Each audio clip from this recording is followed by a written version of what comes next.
Parabole de la croix. Lilias Trotter. Mademoiselle Lilias Trotter, 1853-1928, était une artiste de grand talent. Elle avait une vingtaine d'années lorsqu'un célèbre critique d'art, John Ruskin, la pressa de se vouer à la peinture. Après quelque temps de réflexion pendant lequel elle chercha à connaître la volonté de Dieu, elle écrivit à une amie. Cela m'est aussi clair que le jour maintenant, je ne puis me consacrer à la peinture comme il le désire, et en même temps rechercher premièrement le royaume de Dieu et sa justice. Et délibérément, elle s'occupa de bonnes œuvres, qui absorbaient presque tout son temps, en Angleterre d'abord, en Algérie ensuite, où pendant 40 ans elle s'occupa surtout des femmes arabes. Elle laissa un souvenir lumineux et béni.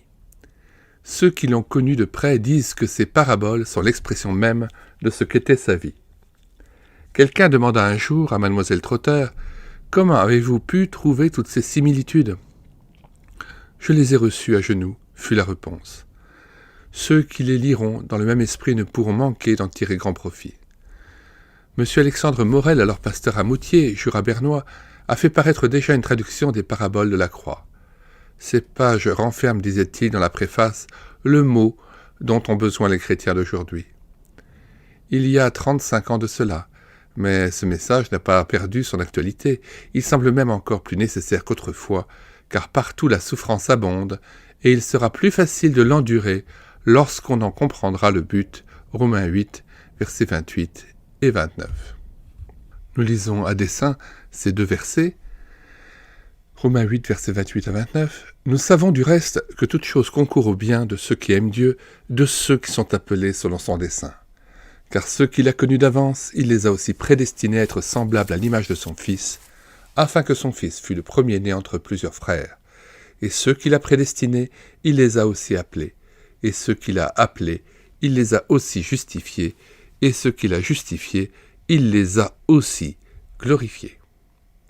Nous vous conseillons aussi de télécharger Victoire sur l'impossible de Philippe de Corvée, qui est un résumé de la thèse de doctorat d'État qui a été faite sur la manière dont Lilias Trotter évangélisait en Algérie, la façon dont elle faisait passer l'évangile auprès des populations arabes. Elle s'est beaucoup occupée des femmes arabes aussi, et laisse un souvenir lumineux et béni.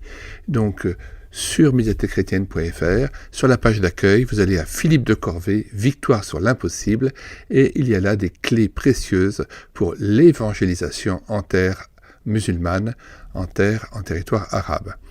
Voilà, nous vous disons bonsoir à tous et à bientôt. N'oubliez pas, le lien de téléchargement de cet ouvrage se trouve dans les commentaires de cette vidéo. Et nous vous invitons à regarder aussi dans la page d'accueil de médiathèquechrétienne.fr, site destiné à faire revivre les ouvrages épuisés et non réédités, l'ensemble des auteurs et l'ensemble des ouvrages que nous avons numérisés et mis à votre disposition. Bonsoir à tous et à bientôt.